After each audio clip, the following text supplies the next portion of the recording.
Forget everything you know about the Na'vi. There's a clan that's chosen fire over nature, and it changes everything.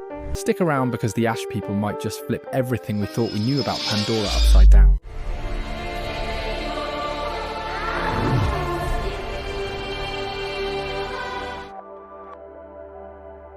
Their home sits in a grey, scarred landscape, shaped by volcanic eruptions and the remains of what once was a thriving home tree, just like the one the Omaticaya lost.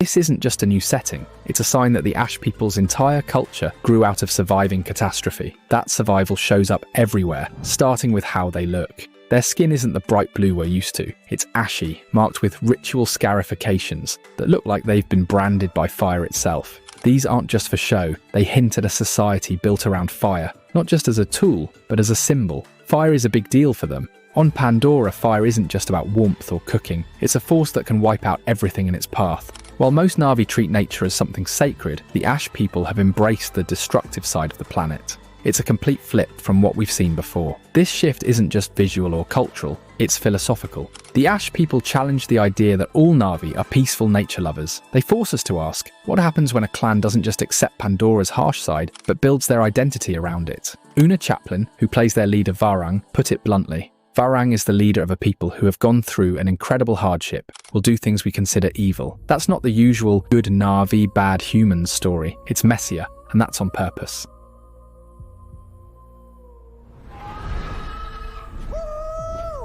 James Cameron has said he wanted to show Na'vi from another angle, not just as perfect beings, but as people capable of making hard, even questionable choices. He didn't want a black and white world. He wanted to show the Na'vi as complicated, with their own internal conflicts. You can see that complexity in the Ash people's relationship to their environment. Their burned home tree isn't just a backdrop, it's a history lesson. John Landau, the film's producer, explained that this disaster shaped who they are. The Ash people had to adapt. Maybe their embrace of fire started as a way to survive after losing everything. Maybe it became a badge of honor, or even a source of power. Whatever the reason, it's clear they don't see the world the same way as the other clans. They don't just survive in the ashes, they thrive in them, and that's where things get interesting.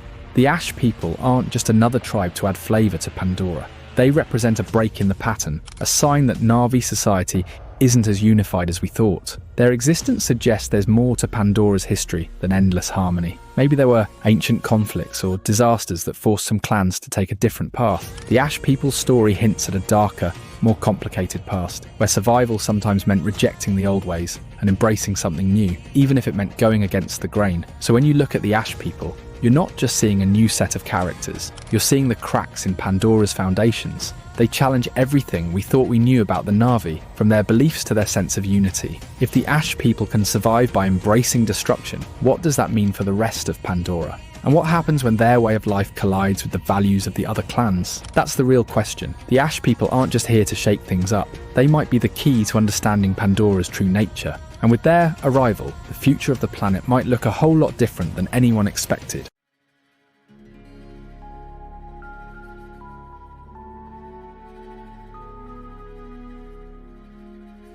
How fire and ash could rewrite Pandora's future.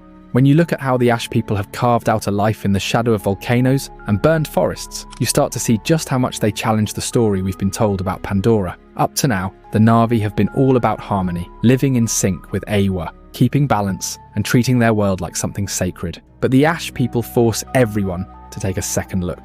Their home is all blackened wood, ash and stone. Their rituals and scars are shaped by fire, not by the glow of bioluminescent forests or the calm of ocean tides. They're not just surviving in these harsh places, they're turning hardship into a way of life. Dylan Cole, the film's production designer, confirmed that the Ash people's village actually sits among the remains of a burned home tree. That's not just a background detail, it says a lot about who they are. These people aren't defined by what they've lost, but by how they've adapted. While most Na'vi would see a charred landscape as a tragedy, the Ash people have made it their home. Their resilience is a statement. They don't just endure, they rebuild, even if it means doing things the other clans would never consider. And this is where things start to shift for everyone else. The Ash people's whole existence makes the other Na'vi clans question their own values. If you can survive, maybe even thrive, in a place that looks like the end of the world. You cannot live like this, baby. In hate.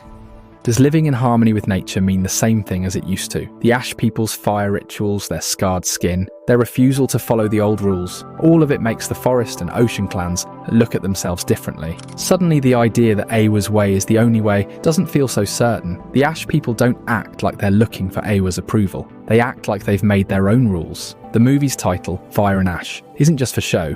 Fire is destruction, but it's also survival. Ash is what's left after everything else is gone. The Ash people don't just use fire, they let it define them. For them, fire is a weapon, a shield, and a kind of language. It's how they mark their bodies, how they fight, and maybe even how they see the world. Their relationship to fire is a direct challenge to the Na'vi belief that everything is connected and sacred. It's like they're saying, we survived the worst, so we get to decide what's right. And that attitude could shake up all of Pandora. The Ash people's resourcefulness, their willingness to do what others won't, makes them unpredictable. They could be dangerous enemies or powerful allies. The trailer even shows Quaritch covered in ash war paint, hinting that he's seeking them out as partners. Imagine what happens if a clan that's already used to surviving in chaos teams up with someone like Quaritch, who's got his own score to settle with the Na'vi. That's not just another battle between humans and Na'vi. It's a whole new kind of conflict. One where the lines aren't so clear anymore. Jake Sully, who's always tried to bring the clans together, is going to have his hands full. The Ash people don't just have different customs, they have a whole different way of seeing the world.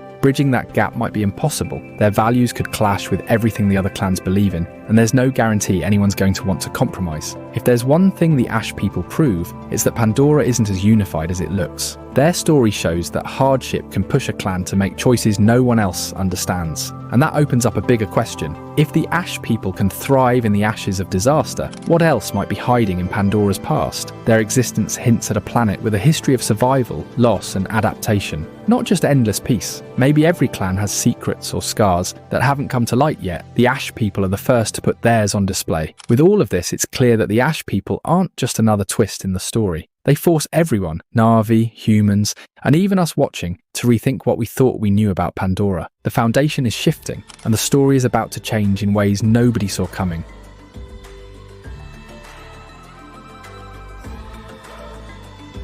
Instead of just adding another tribe, the Ash people push the whole conversation about Pandora's future into new territory. By embracing fire and rejecting Awa, they challenge what we thought the Na'vi stood for. Varang's leadership brings up bigger questions about what's right, what's necessary, and whether there's really one correct way to live on Pandora. It's not just good versus evil anymore, there's a whole spectrum of choices. So which Na'vi philosophy do you think will come out on top? Are you rooting for the old ways? Or do you see something compelling in the Ash people's survival tactics? Let us know in the comments.